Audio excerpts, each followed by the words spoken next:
সবচেয়ে বিচ্ছিরি ব্যাপার কি জানো? মন থেকে প্রিয় মানুষটার উঠে যাওয়া।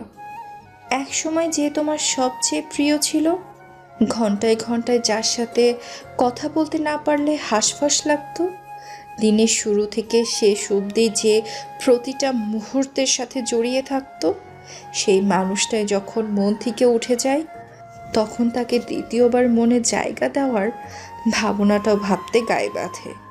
বিষাক্ত ঘৃণার জন্ম হয়।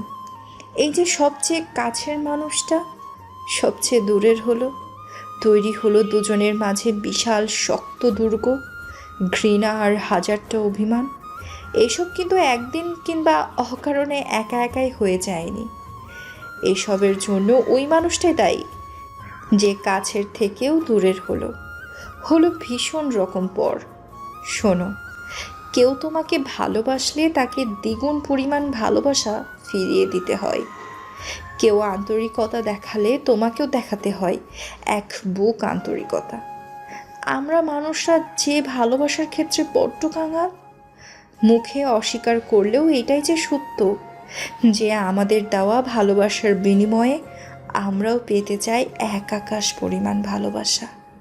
আর দিনের পর দিন যখন তোমার দেওয়া ভালোবাসার বিনিময়ে তুমি সামান্যটুকু ভালোবাসা পাবে না, আন্তরিকতার বিনিময়ে পাবে উদাসীনতা, তখন তোমার মন থেকে মানুষটা আস্তে আস্তে উঠে যাবে।